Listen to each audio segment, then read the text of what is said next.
Friends, Elon Musk की Neuralink company जो कि ह्यूमन ब्रेन में चिप लगाने की योजना में है। जी हाँ दोस्तों, यह आप सही सुन रहे हैं। दोस्तों, इलॉन मस्क ने कहा है कि वो अगले 6 महीने में ह्यूमन ट्रायल शुरू कर देंगे। यानी कि इससे पहले जानवरों पर ट्रायल हो चुका है और वह अब इंसानों पर ट्रायल शुरू करेंगे। इंसानों के दिमाग में एक चिप सेट किया जाएगा। तो दोस्तों, यह सुनने में अजीब है, लेकिन यह न्यूज़ बिल्कुल ही सच है। हालांकि दोस्तों, इस रिसर्च पर काफ़ी विवाद भी हुए हैं, परंतु यह सच है। इलॉन मस्क ने कहा है कि वो अगले 6 मंथ में ह्यूमन ट्रायल शुरू कर देंगे। तो फ्रेंड्स, इससे कहीं ना कहीं लग रहा है कि हम इंसान एक अलग दिशा में जा रहे हैं। ह्यूमन ब्रेन को कंप्यूटर चिप से लिंक करना, इसका कहीं ना कहीं गलत यूज भी हो सकता है। फ्रेंड्स, आज हम इस वीडियो में जानेंगे कि आखिर इसका क्या फ्यूचर होने वाला है, और सबसे पहले हम ये जानेंगे कि इसका पास्ट क्या था। तो फ्रेंड्स, अगर आप चैनल पर नए हैं तो हमारे चैनल को ज़रूर सब्सक्राइब कर दीजिएगा, और अगर आपको वीडियो अच्छा लगा तो हमारे वीडियो को लाइक करना मत भूलिएगा। तो फ्रेंड्स, चलिए वीडियो स्टार्ट करते हैं। तो सबसे पहले अगर इतिहास में चलें तो ये चीज़ें काफ़ी विवादित रही है। एक समय लंबे वक्त तक अमेरिका ने अपने सैनिक को अफगानिस्तान और इराक में रख छोड़ा। ये लोग जब वापस लौट रहे थे तो कई तरह की मुश्किलों झेल रहे थे। ज़्यादातर डिप्रेशन में चले गए और कुछ तो फैमिली के साथ नहीं रह सके। अभी जवान से ये कहा जाता है कि युद्ध से लौटे बहुत सारे सैनिकों ने खुदकुशी कर ली। वैसे इस बातों में काफ़ी सच्चाई होगी, क्योंकि युद्ध काफ़ी लंबे तक चला था। बहुत सारे सैनिक जो है बाद में लापता हो गए थे। किसी ने सुसाइड कर लिया था और किसी का कोई खबर नहीं मिला था। कहा जाता है कि लड़ाई और तकलीफ देख चुका ब्रेन शांति में भी अलग व्यवहार करता है। इसे ट्रॉमेटिक ब्रेन इंजरी कहते हैं। फिर अमेरिका के रक्षा विभाग पेंटागन ने सोचा कि ऐसे सैनिक के दिमाग का वो हिस्सा हटा दिया जाए जो हिस्सा बीमार है, जो कि ये चीज़ पॉसिबल नहीं था। वहीं दोस्तों, यहाँ पे दूसरी बात उन लोगों के दिमाग में आया कि क्यों ना इंसान के ब्रेन में एक चिप फिट किया जाए जो कि इंसान के इमोशनल को कंट्रोल कर सके।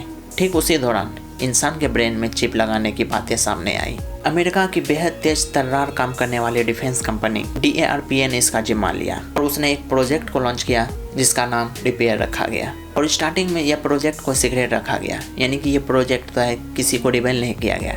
लेकिन बाद में ये प्रोजेक्ट लीक हो गया। फिर बाद में अमेरिकी सरकार ने इसे छिपाने के लिए बहुत सारी कोशिश की, और उसका एक ही स्टेटमेंट था कि यह चिप लगाने की बातें सिर्फ सैनिकों के लिए है जो युद्ध लड़कर आए हैं। सिर्फ उसी में ये टेक्नोलॉजी यूज़ की जाएगी और अदरवाइज आम नागरिक पर यह टेक्नोलॉजी यूज नहीं की जाएगी। वहीं दोस्तों, अगर उस प्रोजेक्ट के कर्मचारी के बारे में बात करें, दरपा के तहत लगभग 220 सीनियर का एक बिल्डिंग के भीतर लगातार काम कर रहे हैं। इसका हेडक्वार्टर वर्जीनिया में है। इसके अलावा 2000 दूसरे लोग भी हैं जो कॉन्ट्रैक्ट पर हैं।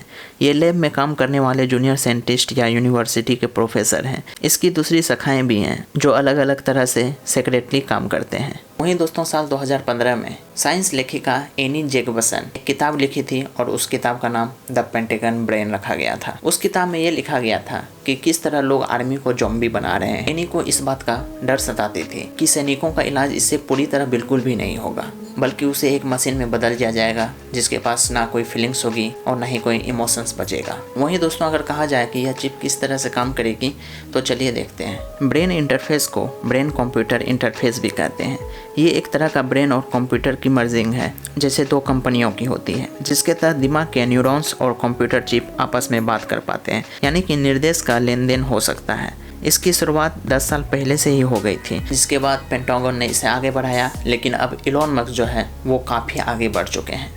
उन्होंने दावा किया है कि 2021 में उन्होंने एक बंदर पर ट्रायल किया था जो कि काफ़ी सक्सेसफुल रहा था। उन्होंने यह भी कहा कि बंदर ने खुद से वीडियो गेम खेला था जिन्हें उसे एक पक्का खिलाड़ी बना दिया गया। वहीं दोस्तों, इलॉन मस्क की न्यूरोलिंक कंपनी के प्रोजेक्ट के बारे में एक जानकारी सामने आई है। इसके मुताबिक ये चिप एक छोटे सिक्के की आकार की होगी जो लोगों के, खासकर मरीज के सिर के भीतर ट्रांसप्लांट हो जाएगी। चिप छोटे छोटे वायर से निकले होंगे जो हमारी बालों से भी 20 गुना ज़्यादा बारीकी होगी।